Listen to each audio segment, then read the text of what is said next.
Hey, welcome back and welcome to the abyss that is this desk cover. I don't know if we're going to keep this or not, but we're going to give it a try. It makes it a lot easier to manage and maintain. We have a knife of unknown source of origin, and I have no idea what we're getting into here, so we'll see. Keeps it interesting. All right. The good old thrifty packaging, when you go to USPS and you use their packaging to package up whatever you're sending.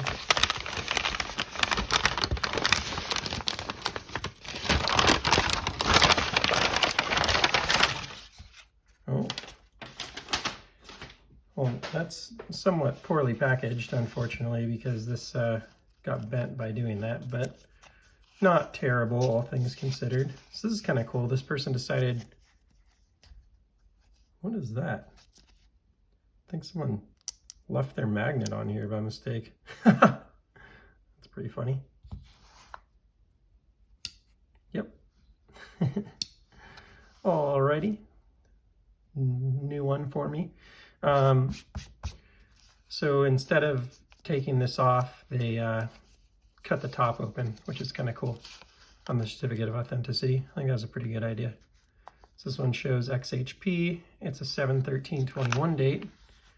And if you know Tactile Rockwall, you probably know what we're getting into here, which is a flipper. So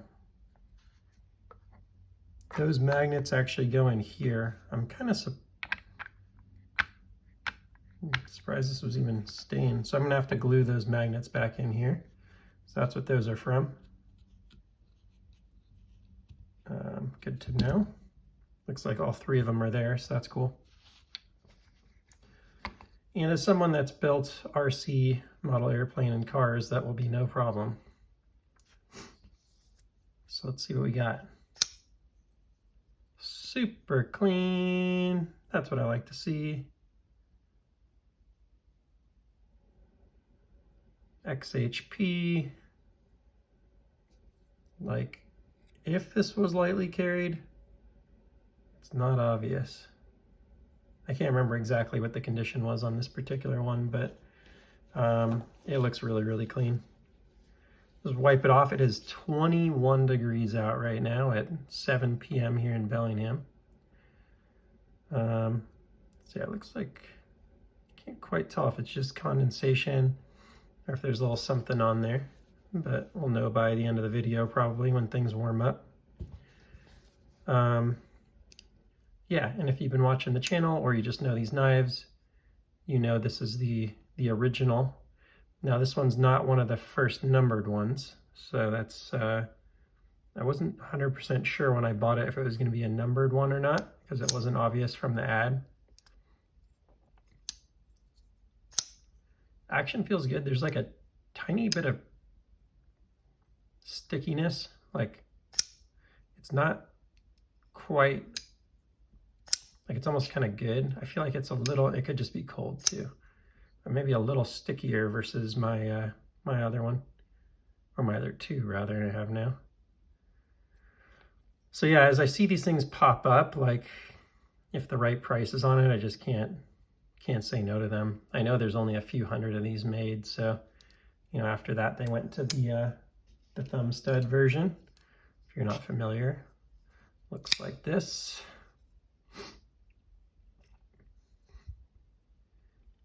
And at a certain point they changed like this texturing, and I'm not sure. I think this is one of the earlier texturing here. Let's get a real close look there. Yeah, so the texturing's a little different. I got a nice comment on one of the other videos from Tactile that they actually used a different machine and such to do the milling on these early examples back in, you know, early to mid 2021. And that explains the different milling that's on there. You also see the hardware is different. You got 2 screws, one on each side on the hardware. This one's a little dirty on there. Let's see what we get if we give it a little wipe. Yeah, it's just a little dirt, it looks like. Nothing big. Yeah, nice clean knife. I always like to give these a little cut test, put it to test on paper. Never quite know what edge you're going to get with these, I find. It's probably one of the great one here. Ooh. The push cut's a little dicey, but the slice cut's real nice. Yeah, even the push cut is really good, so that's great. Great edge on it, love to see that.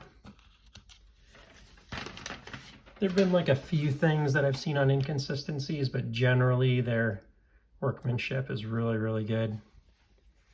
And I've been really pleased with the tolerances and the engineering that they put into these. So let's get a close-up look here.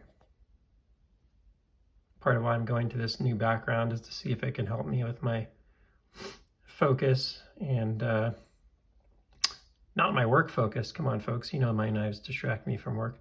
My camera focus here, and just be able to show the knives a little better.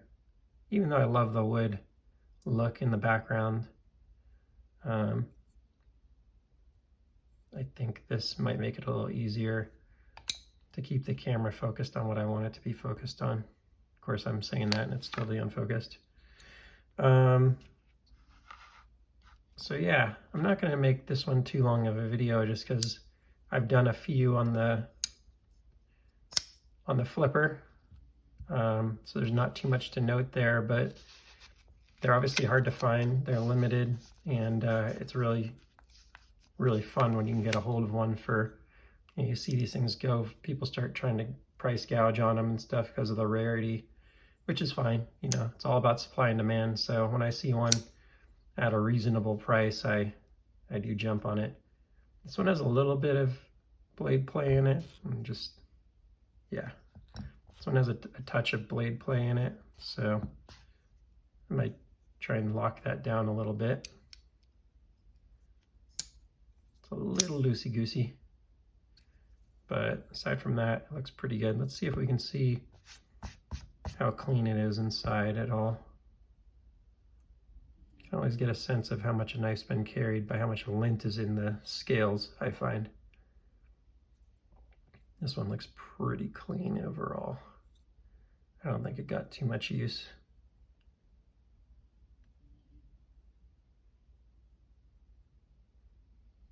Always see that nice milling inside of the scales. They try and keep this knife pretty light.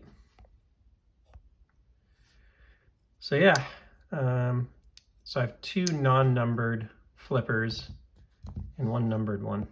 So I saw someone post the other day that they would like to get one, so maybe I'll make one of these available to one of the subscribers if you're interested. As much as I love collecting knives, I don't need to have too many of the same thing. Now, what's weird is on one of my the non-numbered flipper I have is that it says 20 CV here, but the blade says XHP on it. So it's kind of funky, but aside from that,